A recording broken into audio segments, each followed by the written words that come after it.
And I went to lift him up into the humidor bucket. He says, Daddy, he says, am I going to be all right? And that was such a relief. I said, Trevor, you're going to be fine. I said, Daddy's going to take good care of me. Well, I picked his part of his leg up, it was ripped off the back of his right leg. The skin in there. I don't know what was all in there. I didn't even really pay attention to it. It was a big slab of his leg laying there. And I picked it up and I set him up in the humidor bucket in the house to get him out. And I didn't want to put him in there because his legs were raw. And I knew it was going to get dirty, but I just, at the time wasn't worried about his legs. I just wanted to make sure that we saved the life of my son. So I got him up in there. As I got him up in front, he pulled the humidor up there. And as the humidor bucket came down here, that part of his leg fell out, and the dog was down there and started sniffing his leg, this piece of leg. I said, dog, if you eat that leg, you're dead. Well, I got down quick enough to pick the leg back up before the dog decided he wanted to have the breakfast.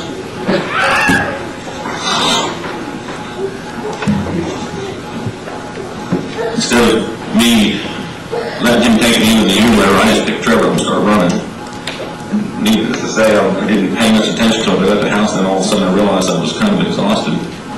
We laid him up on our kitchen island there, and I laid him up there, and he held his head up, and I said, Trevor, just lay down and relax. I was so worried when I saw his legs, he's going to bleed to death. I said, don't get excited. And I said, just lay your head down. He says, put a pillow under my head.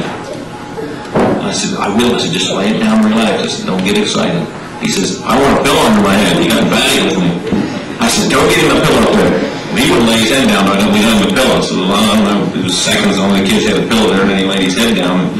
I guess his head must have hurt because when we laid him, and then I realized there was a big gash across the top of his head. So we laid him there.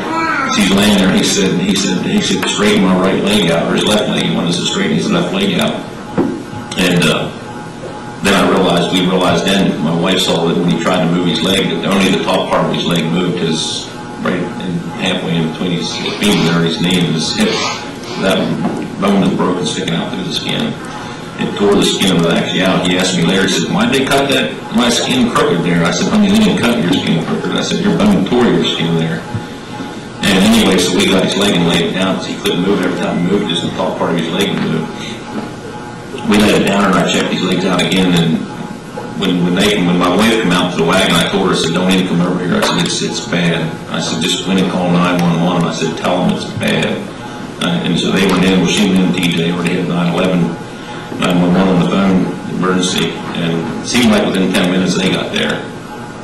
And as they were there, they come there, and I was talking, they were checking him, making sure he wasn't bleeding, we never did have to tie his legs off. I mean, I guess God just stopped the bleeding because we found out later that there's 3 blood vessels going down your foot, and it ripped 2 of them completely out and had the other damaged, and his nerve was damaged too. Anyway, they were there talking to him, and medics, and they were getting him ready and putting the thing around his neck because they didn't know if it was hurt or anything. I mean, they knew it was pretty bad. I mean, one of the medic guys had told my sister later at the bank that she said they're not going to save that one leg. So it's just tore up too bad. I mean, when we looked at the legs, when I got into the wagon, I could see his bone in both legs, and his tendons, meat, and most of the flesh was either hanging to his ankle or gone. So I asked the medics, I said, well, where are you guys going to take him? They said, oh, they got a lifeline on the way. I mean, as soon as we called in and said it was a farm accident, they sent lifeline out. And so the boys, they ran out to my airstrip real quick and set up cones and everything. And it seemed like 10 minutes. Well, the lifeline was there so quick that they came in the house when the medics were still getting ready to go in a helicopter. So this is the second time he got a helicopter ride. I wanted to take this one with him, they wouldn't let me. And I told him I hope he never gets another helicopter ride that way. When he was 2 years old, he was in the hospital, Chambersburg Hospital for the croup, and they lifelined him out of there to where she got all panicky, but I won't get into that part. So anyway, they got him. They were talking to him, the medics, and they wanted to keep him awake. He wanted to close his eyes, and they said, well, just stay awake. And so the one medic guy there, he thought he tried to say something to Funky Mountain. He said to him, he said, what did the bartender say when the horse walked in? And Trevor used to joke, you know, we used to have a lot of jokes around the house, but Trevor didn't, he just looked at him, he says, why is your face so long? He said, that's the only dumb joke I knew. He said, no, it wasn't very good. He said, and Trevor laughed. That was the point. The point of it was Trevor, he smiles at him and laughs, and that encouraged us all and encouraged him. That's because his idea of saying that was just to get Trevor's attention, all of them getting to laugh. Well, the whole time Trevor was laying there, not one time, I asked him, is he hurting? He said, no, he wasn't hurting. And so they put him in the ambulance, drove him out to the airstrip, and he got out there, and I asked him if I'd go along. He said, no, for insurance purposes, I wasn't allowed to go along. I just told him, I said, well, I guess we'll be down. Well, I knew he was going to go down, so I kissed Trevor on the forehead, and I said, Daddy, we'll be down. I said, you just go with them, and they're going to take care of you and get y'all wrapped up. So they took off and left. Well, we had to wait here for the state police to come. When you have an accident like that, they want to, I guess, investigate it. So he came there and he told us, he said, you guys don't belong here. He said, get going. And I had no idea what the child brother was going to cause problems or what, but he never did.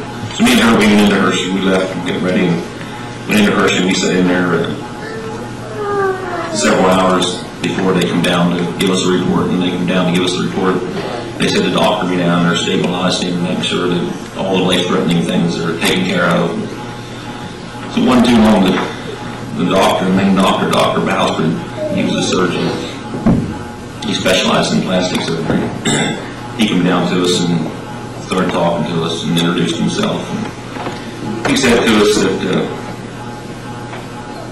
he said, we think we're going to be able to save his left leg. But he said, the right one, we're not going to be able to save it. He said that it's damaged too bad. He said his muscle was flayed.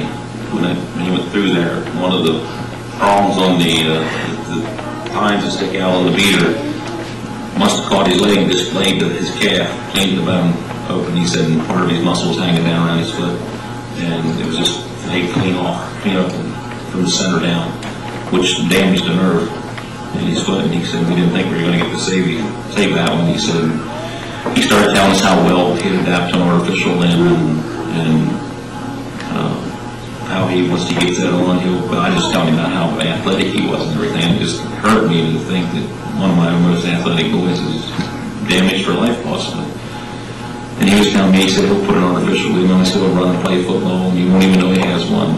He was trying to encourage me about taking it off. And he said the story, and he said another thing, he said he has no blood going to his foot. The veins was tore out and the one was damaged. He said, if you don't have blood down there, his foot's going to die, I said, did his foot lose color yet? And he said, no, that's what they don't understand. His foot never lost color. His foot always had color. Never. I said, what it is, what's it look like when it don't have blood? He said, it'll turn white. Chalky white, and he said, it's still got paint. He said, it's still colored. He said, we don't know how to get in there. He said, he's not going to use it, without getting some sort of supply, because he had no heartbeat down there, no pulse down in his foot. They couldn't get no pulse in his foot. And he said, and that's another thing, in the vascular doctor was standing there at the time, and he said, trying to get blood supply down to him, and the only thing he had left on his right leg was a strip about an inch wide down across the front. It ripped everything else off. And he said, I never put another blood vessel in a young kid like that. He said, they're too small. He said, and they don't normally take. He said, because they have trouble with them collapsing because the vein is so small. And I'm listening to them, and they're listening to all their gloom and doom, and why Trevor won't be able to walk on his leg, and why they won't be able to heal his leg, and, or do anything with it. And he said to us, we said this later, but he said that usually could heal his leg. He said he'd have to take muscle out and try to graft it from his back. He said it's just going to be painful for him, and he thinks it's going to be worse. And he said how much pain he's going to have, and how much trouble the rest of his life he's going to have. And he's going to have to wear a brace, and he just gave me all the, like I said, gloom and doom that he could. And naturally speaking, I understood what he was saying, And so he said to me, he said, I need your permission to take his leg off. He said, we'll try to save it below the knee. He said, but because it's damaged up above the knee and up in the knee, we might have to take it off above the knee. This is just going through me like, no, I don't want to hear this. And he said, I just need your permission. And I said, that's not an option. I said, I have more faith in God than that. I said, I know that God can heal his leg. I know he can. And I said, I will at least give you a chance to.